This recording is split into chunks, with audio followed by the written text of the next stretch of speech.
एक व्यक्ति, व्यक्ति कौन है? जीव, अजीब जीव। वह नदी किनारे जाता है और एक नाव में बैठ जाता है। नाव क्या है? अजीब। जो चला रहा है वो जीव है, जो नाव है वो अजीब है। उसमें जाकर के बैठ जाता है। उसे पता नहीं था नाव में छेद है। छेद में से पानी नाव में भरने लगा। आने के द्वार को आश्रव बोलते हैं। आइए कर्म आइए, आश्रव। उसमें पानी भरने लगा, पानी भरने लगा, इसका नाम है आश्रव। फिर क्या होगा? बंध। वो पानी इकट्ठा होता जाएगा। जैसे कर्म इकट्ठे होते जाते हैं, बंधते जाते हैं, वह बंद हो गया। फिर क्या करेगा? फिर क्या करेगा व्यक्ति? हाँ, फिर क्या करेगा? फिर क्या करेगा? संवर। आते हुए कर्मों को रोकना।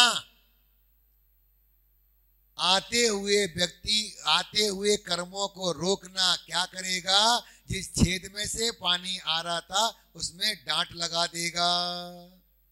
आते हुए कर्मों को रोकना, यह संवर है।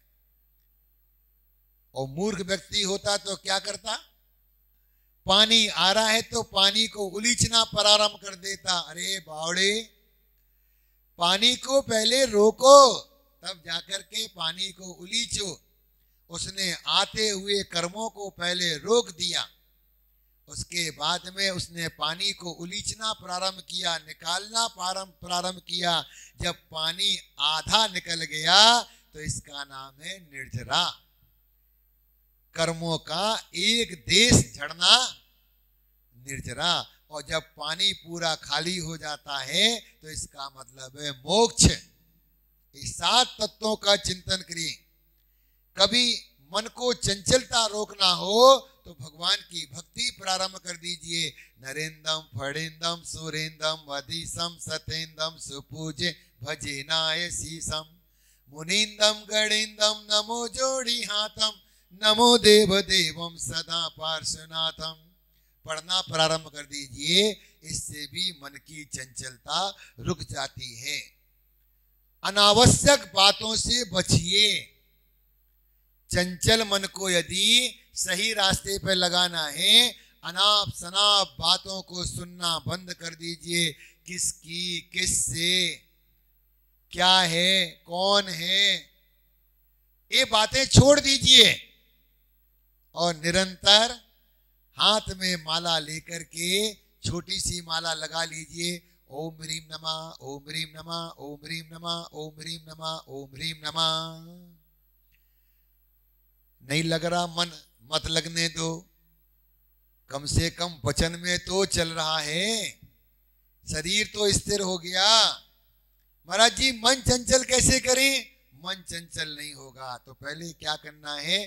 पहले शरीर की चंचलता को विराम दीजिए। जब शरीर बैठ जाता है उसके बाद में अपने वचनों को विराम दीजिए, तब जाकर के मन अपने आप बस में हो जाएगा। तन जाता तो जान दे, तू मत जाए शरीर। मन जाता तो जान दे, तू मत जाए शरीर। और जब हाथ में है कमान तो क्या करेगा? तीर। मन जाता तो जान दे, लेकिन आप मत उठ के जाइए। मन भी गया, आप भी चले गए, तो फिर क्या बचा? दोनों ही चले गए। इसलिए तन जाता तो जान दे, तू मत जाए शरीर। अनावश्यक बातों में ज्यादा इंटरेस्ट लगाओगे तो मन चंचल हो जाएगा। और जितना संपर्क कम करो उतना सुखी रहोगे। बुढ़ापे में 4 बातों का ध्यान रखना। पूज्य गुरुदेव बोलते हैं बुढ़ापे में 4 बातों का ध्यान रखना। पहला, कौन कौन कौन आया? अब तुमको क्या लेना बुढ़ापे में? कौन आया? तो कौन का ध्यान रखिए? दूसरा फोन, बार बार फोन पे लग जाते हो तो बुढ़ापे में फोन का ध्यान रखिए। कौन? फोन और नॉन, नमक। खाने में नमक नहीं है तो कोई बात नहीं है, मन से अपने भोजन में नमक लगा दीजिए, उपयोग बदल दीजिए। अपने घर में तो नमक मांग लोगे, दूसरे के घर में नमक मांगो तो बहुत बड़ी बेइज्जती हो जाएगी। अरे भगवान, नमक मांगते बताओ है। और चौथा शब्द है फोन, कौन और नॉन। उसके बाद में हो जाओ मौन।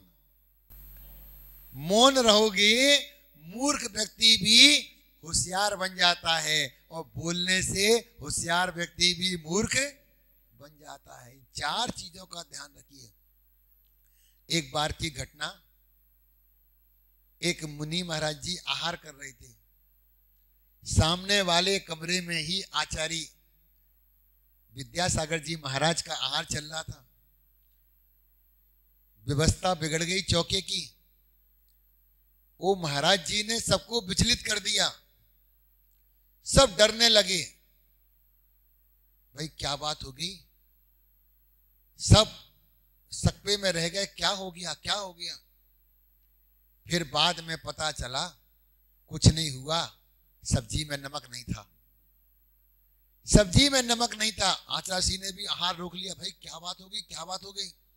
बाद में पता चला सब्जी में नमक नहीं था, इसलिए महाराज जी बार बार इशारा कर रहे थे लोग समझ जाए। लोग नहीं समझे।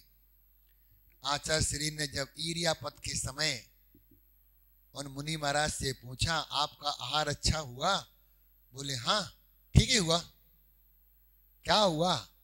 बोले कुछ नहीं, वो चौके में नमक नहीं था। आचार्य श्री बोलते, अरे वाह, तुमने श्रावक से मांगा तो क्या मांगा, पत्थर मांगा। कोई अच्छी चीज मांगते तो वो भी आपको दे देता। क्या मांगा? पत्थर मांगा। बताइए, मुनि महाराज होकर के लोगों से पत्थर मांगते रहते, लोग क्या कहेंगे। वो महाराज जी को इतना शर्मिंदगी हुई, वो खड़े होकर के पिछी लोग के बोले, महाराज जी आज से आजीवन नमक का त्याग। जिस नमक ने हमें इतना गिरा दिया कि आचार्य श्री को बोलने पड़ा कि पत्थर खाते हो, बताओ। पत्थर में राग लगा है, पंच परमेष्ठी बन गए, मुनि का भेष धारण कर लिया, और मन अभी भी अटका है पत्थर में। महाराज जी को इतना बुरा लगा, उसने कहा, आचार्य श्री आज के बाद जीवन में कभी नमक नहीं लेंगे। कैसी शिक्षा मिली। तो इसलिए चंचल मन वाला व्यक्ति कभी भगवान की भक्ति नहीं कर सकता है। एकाग्रता लाइए, एकाग्रता ही हमें लक्ष्य तक पहुंचाती है। बोलिए महावीर भगवान की, भगवान के समो शरण की।